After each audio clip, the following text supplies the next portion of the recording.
Hello student, welcome back to my channel Aakash lecture. Student, जितने बच्चे class 12th में और कल मेरे प्यारों जो हिंदी का पेपर देने वाले उनके वीडियो सबसे ज्यादा इंपॉर्टेंट है। मेरे प्यारों जो आपके पेपर में रस छंद अलंकार, इसको कोई रोक नहीं सकता है। वो हमेशा से फिक्स टॉपिक है और वो आएगा ही आएगा।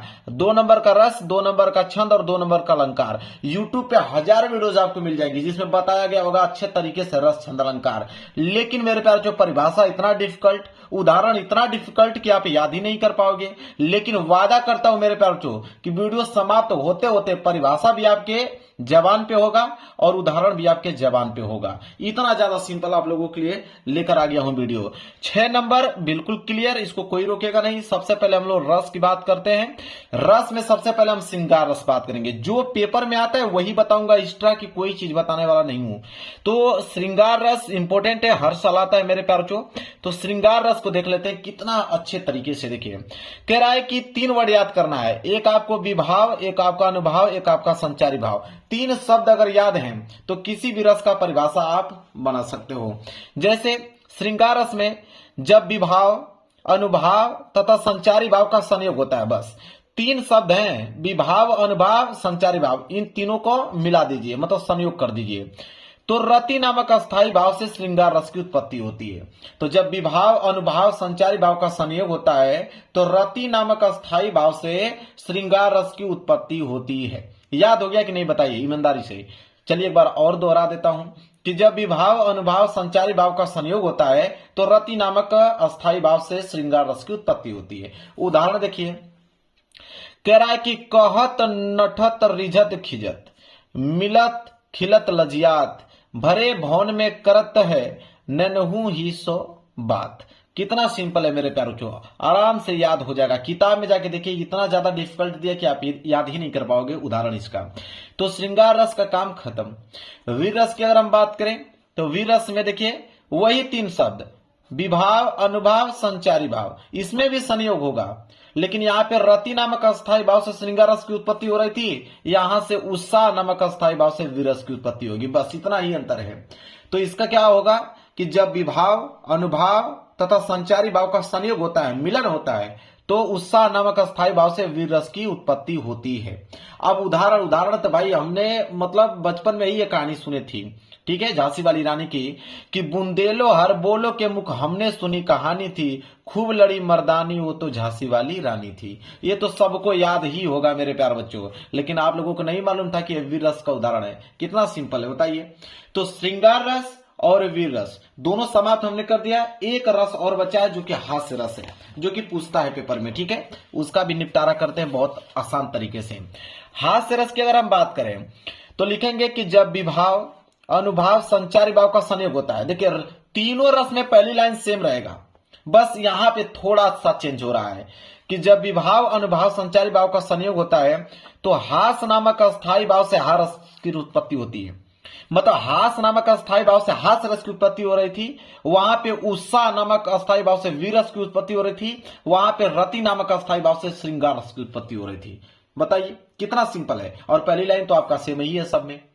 तो हास्य रस का परिभाषा क्या लिखेंगे कि जब विभाव, अनुभाव, संचारी भाव का संयोग होता है, मिलन होता है, तो हास नामक अस्थायी भाव से हास्य रस की उत्पत्ति होती है। और उदाहरण कितना सिंपल है कि बुरे समय को देख कर गंजे तू क्यों रोए, किसी भी हालत में तेरा बाल न बाका हो। अब बताए कितना सिंपल है मेरे प्यारों। इतना सिंपल उदाहरण कोई आपको बताएगा नहीं, ठीक है, याद हो गया होगा अभी आप लोगों को। तो रस का काम खत्म। 3 रस मैंने बता दिया, श्रृंगार रस, वीर रस और हास्य रस। अब बारी आती है किसकी मेरे प्यारे बच्चों, अलंकार की। अलंकार भी बहुत सिंपल बताऊंगा आप लोगों को। देखिए अलंकार की अगर हम बात करें, सबसे पहले उपमा अलंकार हम देखेंगे, वही देखेंगे जो पेपर में पूछा जाता है। उपमा अलंकार में लिखेंगे कि जहां पर उपमेय की तुलना उपमान से की जाए, वो भी समानता के आधार पर लिखेंगे कि जहां पर उपमेय की तुलना उपमान। अब एक चीज बता देता हूं, अलंकार में 2 शब्द याद कीजिए। जैसे रस में 3 शब्द आप याद कर रहे थे, विभाव, अनुभाव, संचारी भाव, तो अलंकार में 2, एक आपका उपमेय, एक आपका उपमान। अगर ये 2 शब्द याद है तो किसी का भी परिभाषा बना सकते हो अलंकार का। तो लिखोगे कि जहां पर उपमेय की तुलना उपमान से समानता के आधार पर की जाती है, वहां पर उपमा अलंकार होता है। कितना सिंपल है कि जहां पर उपमेय की तुलना उपमान से समानता के आधार पर की जाती है वहां पर उपमा अलंकार होता है। उदाहरण देखो, फूलों सा चेहरा तेरा कलियों सी मुस्कान है। ये सॉन्ग भी है मेरे प्यार बच्चों, बहुत बार सुना होगा बचपन में आप लोगों ने, और याद भी हो गया कि ये उपमा अलंकार का उदाहरण है। क्लियर है? फूलों सा चेहरा तेरा कलियों से मुस्कान है, मतलब कलियों की तुलना मुस्कान से किया जा रहा है और फूलों का चेहरे से। क्लियर है? चलिए रूपक अलंकार की बात करते हैं। रूपक अलंकार भी बहुत ही ज्यादा सिंपल है मेरे प्यारे बच्चों, इतना ज्यादा सिंपल है कि तुरंत याद हो जाएगा आप लोगों को। चलिए जानते हैं। रूपक अलंकार में देखिए कह रहा है कि जहां पर उपमेय में उपमान का भेद रहित आरोप हो वहां पर रूपक अलंकार होता है। देखिए जहां पर उपमेय में उपमान का भेद रहित आरोप हो, ठीक है, जहां पर उपमेय में उपमान का भेद रहित आरोप हो वहां पे रूपक अलंकार होता है। उदाहरण पे जैसे पायो जी मैंने राम रतन धन पायो, ये भी सॉन्ग ही है, समझ लीजिए सॉन्ग आपने सुना होगा, ठीक है, ये भी सॉन्ग ही है। और चरण कमल बंदो हरि राई, ये तो आप क्लास 10th में भी पढ़े होंगे, चरण कमल बंदो हरि राई। तो दो उदाहरण मैंने बता दिया, दोनों ही सिंपल हैं कि पायो जी मैंने राम रतन धन पायो और चरण कमल बंदो हरि राई।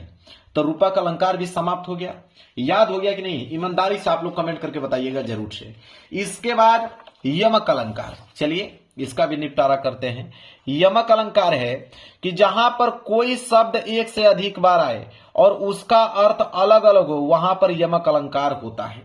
ठीक है, कह रहा है कि जहां पर कोई शब्द एक से अधिक बार आए, कोई शब्द एक से अधिक बार आए उसका अर्थ अलग अलग हो वहां पर यमक अलंकार होता है। जैसे काली घटा का घमंड घटा, काली घटा का घमंड घटा, देखिए घटा यहां पे भी है और घटा यहां पे भी है मेरे प्यार बच्चों, ठीक है।